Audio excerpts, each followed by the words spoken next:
Son.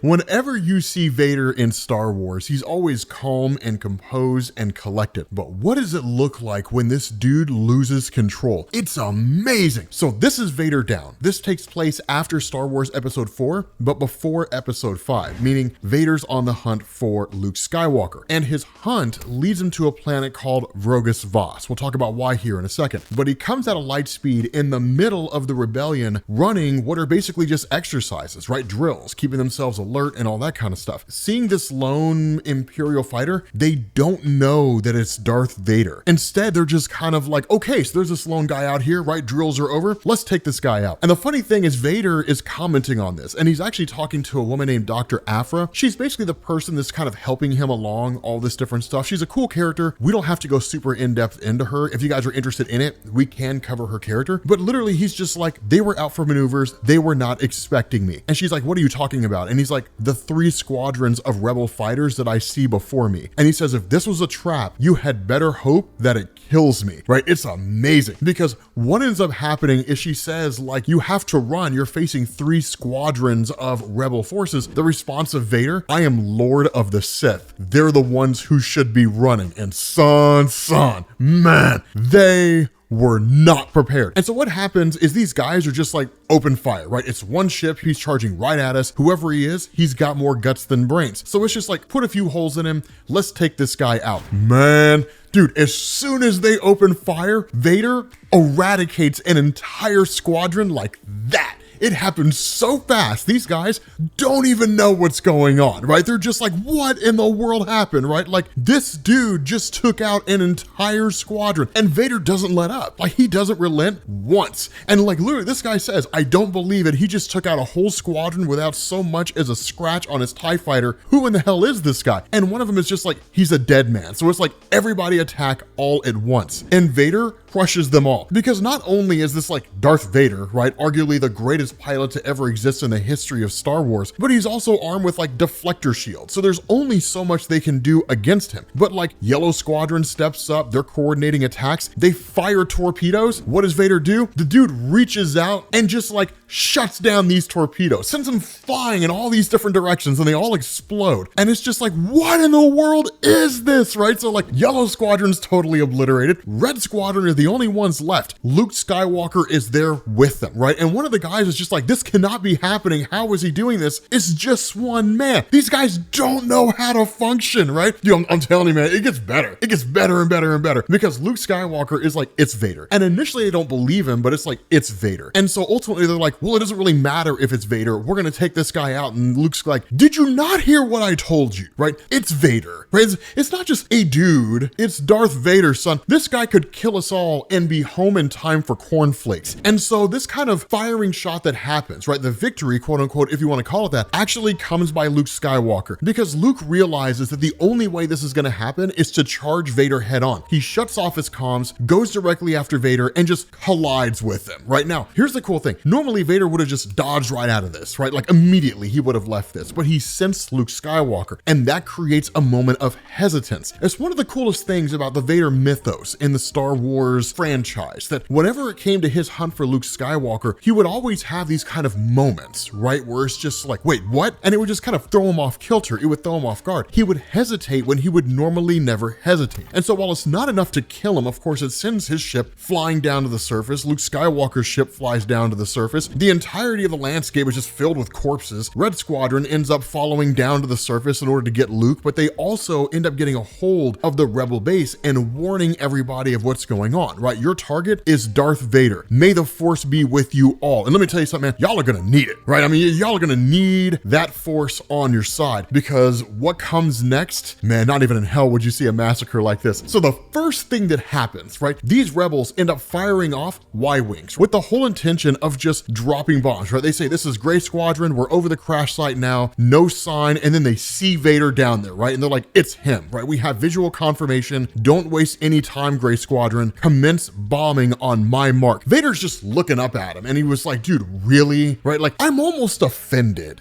that you would send Y-wings after me. This is what you got? Y-wings? At least send some A-wings, right? They're super fast. They're like the only ships you have that can keep up with TIE advances, right? Darth Vader ends up like summoning these giant rocks and just throws them at him, right? Takes the Y-wings out like that. And then he's just like, next. Now, for all the stuff that he does, Luke Skywalker is actually on the hunt and he's moving around and trying to find what's basically a Jedi temple. The reason for that is because he had discovered what was essentially the journals of Obi-Wan Kenobi back on Tatooine. We haven't covered that. If you guys are interested, we can cover this. This is like the Star Wars Marvel comic run is effectively what this is, right? That's why it's called Vader Down. It's a crossover between Star Wars and the Vader Solo series. But for Vader himself, right, this dude's like heading towards the Rebel base. And he says, there is power in this place. I can feel it stirring. This world was once the site of a Jedi temple. No wonder the boy found this interesting. Now, it's one of the cool things that I love about Vader, and it's one of the things that like the current Star Wars mythos is terrible about focusing on. The longevity and the history of Jedi and Sith, and even like other Force-using tribes like the Miraluka and so on, who were all out there and had like these just holocrons or these temples or sites that were strong in the Force that were used for their own ends. So Vader showing up here is like, yep, this was a Jedi temple at some point in time. It shows how adept Darth Vader is with the Force, that he realizes and recognizes the history of it all. But here's the thing, all these rebellion soldiers come rolling up on this dude, and you get what is probably the greatest line in the history of Star Wars, where they're like, Darth Vader, lay down your weapons. You are surrounded. This dude pops his lightsaber, and what does he say? All I'm surrounded by is fear and dead men. Dude, it's amazing because these guys are just like, this is over. It's done. Surrender now. And Vader's just like, very well, lower your weapons. You will not be harmed. But he knows that like these goofballs are not going to surrender. Why? Because he sees all these soldiers standing facing him with guns, knowing full well that he's Darth Vader, and none of them have enough sense to just leave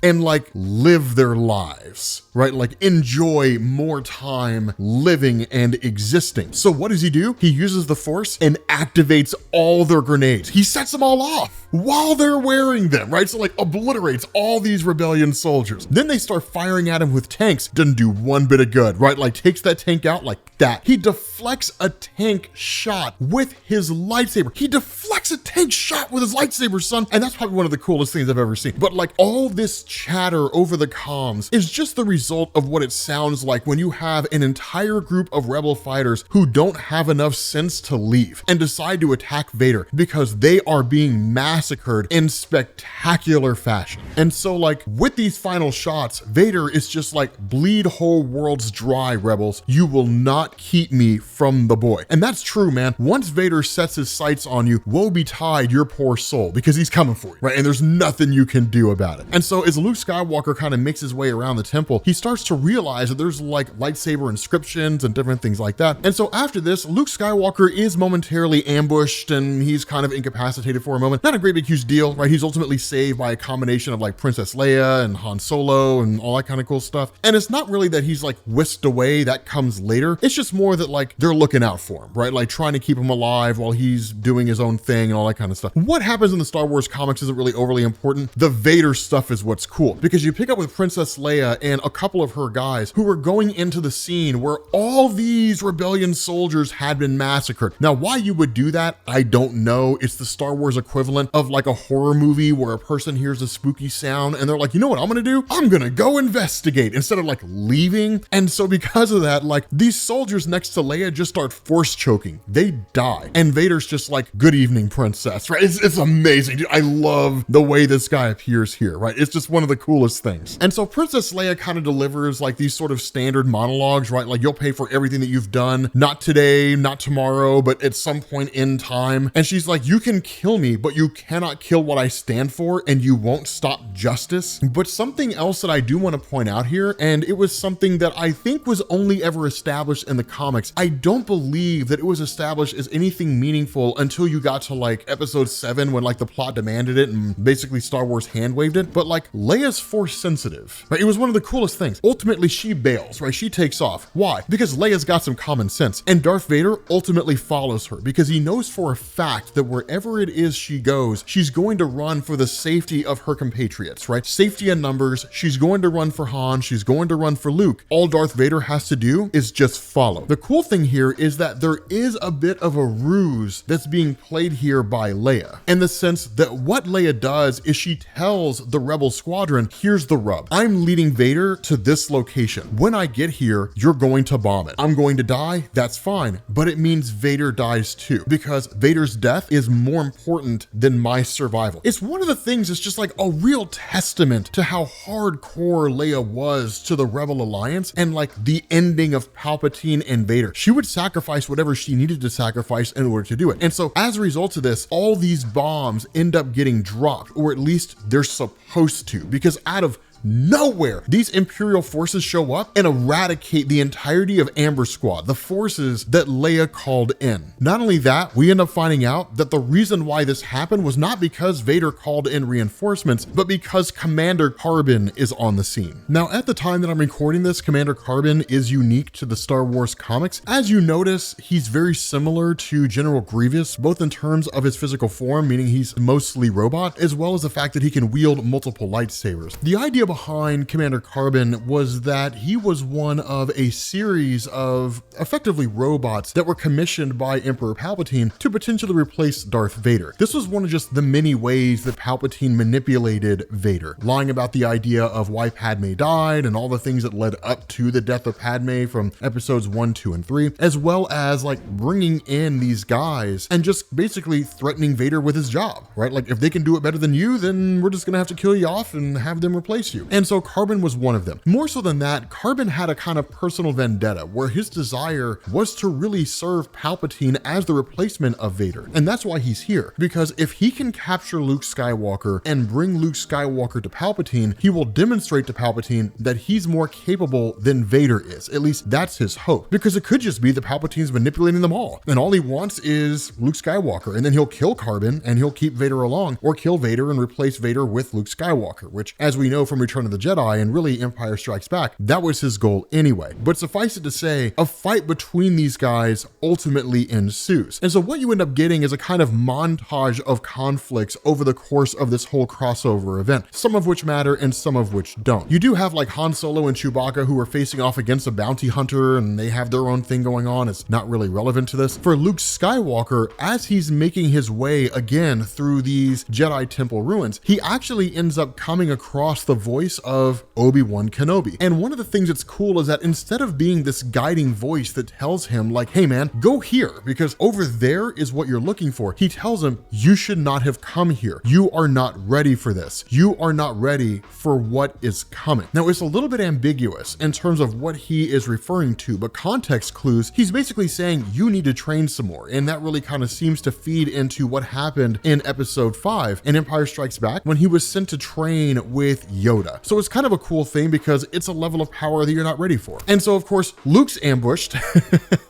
as you would expect. But getting back to Darth Vader, the fight between him and Commander Carbon is exactly what you would expect it to be, right? In the sense that this is just like a dude who basically is trying to operate above his station, right? He's forgotten his place in the bigger picture. And Vader helps him to understand this by chopping off his arm and then just like crushing him with a statue. And so while Carbon's there and is just kind of trying to figure out how to win, Vader's met by the voice of Obi-Wan Kenobi, where he refers to him as Anakin and he says, I have encountered a virgins in the Force. He is the chosen one. He will bring balance. Dreams pass in time. Be mindful of your thoughts. They betray you. You have become the very thing you swore to destroy. But Vader dismisses it, right? Which is really kind of twofold. The first thing it does is it shows that he doesn't really care anything about what it is that Obi-Wan has to say. But the second thing is a result of the first, which is designed to show how far Vader had fallen. Now, truth to tell, in the Obi-Wan Kenobi TV show, such as it was, which was 99% boring, at the very end, the encounter between Anakin and Obi-Wan really highlights how far Anakin had fallen, that there seemingly was no redeeming him. And if that redemption was going to happen, it wasn't going to happen at the hands of Obi-Wan, which of course we know that from Return of the Jedi. But the fact is, right, Carbon's dealt with quick, fast, and in a hurry, because truth to tell, man, one, Vader's standing standing on business, and two, he didn't have time for any of this malarkey, right? Like he's got bigger fish to fry. And so while Vader is dealing with Carbon, Leia shows up. And here's a really cool thing here. Leia has this perfect moment to shoot Darth Vader while he's distracted. The issue is that Luke Skywalker's been ambushed yet again, which on the surface seems to show Luke Skywalker as being inept. If anything, I think it's actually perfect because it shows how inexperienced Luke Skywalker is at this point. Keeping in mind, one, he destroyed the Death Star, which is cool, but two, he's like fresh into all of this, right? Like he's basically just learning what he's about and what he's capable of. He's not even really that adept in the Force yet in terms of his ability to wield it effectively. So he's figuring all this out as he goes along. And so what ends up happening is C-3PO alerts her to what's going on, that Luke Skywalker has been ambushed by General Carbon's forces. They're throwing him onto a shuttle transport and they're going to take him to the Emperor. C-3PO has lost his arms, right? Well, you know, that's C-3PO, right? This guy can't help but getting himself into bad situations. And so Leia ultimately ends up having to walk away from this instance where she can assassinate Darth Vader. And it's kind of nuts because it really plays into this idea that she could have ended the war, or at the very least ended what was going on. I mean, the reality here is that the only way to effectively end the war would have been to take out the Emperor, right? It's the only way to make it work. Otherwise, Darth Vader would have just been replaced by somebody else. And so what ends up happening is in the middle of this fight between Darth Vader and Carbon, Aphra shows back up. And technically she's been here the entire time. It's just nothing she was doing was of particular importance to what we were discussing here. But because of the fact that she feels like she led Vader into a trap, she's trying to redeem herself. And so what she says is like, tell me what you need me to do and I will do it. And so Vader leads Carbon into this bridge essentially and just kind of has him there, distracting him. And there is a kind of back and forth where Carbon sort of toys with this idea that like he's the future, that Vader is the past. And to a degree, he's right? Anakin is kind of a relic of the old Republic in a lot of ways. Yes, he's the henchman of Emperor Palpatine. Yes, he's very powerful in the Force, but symbolically, what he stands for regarding the past being destroyed and being replaced by the future, Carbon is kind of the future in the sense that he represents the Emperor creating his own forces out there and then using those to destroy whoever it is that needs to be destroyed without having to worry about the fact that they have their own personal feelings. Because there are some really cool books and stories out there where Darth Vader is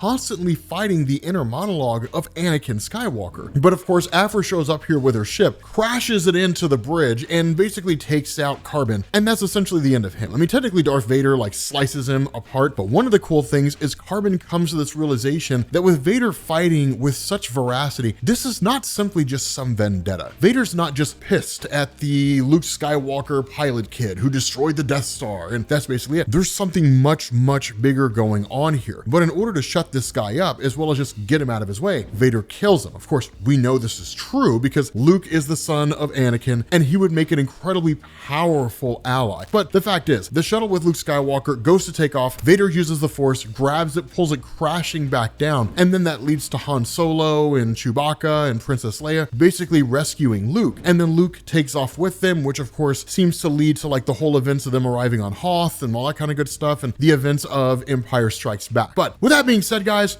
we're going to bring this video to an end. Yes, it's an amazing story. Vader Down is so incredibly cool. But let me know down in the comments if there's any other stuff that we didn't necessarily cover here that you guys are interested in. We also do have a playlist that has like all the Darth Vader comics so far. Volume 1, 2, when Emperor Palpatine punishes Vader by just electrocuting the piss out of him. But let me know if you guys want to see stuff like that down in the comments, and I will catch you all later. Peace.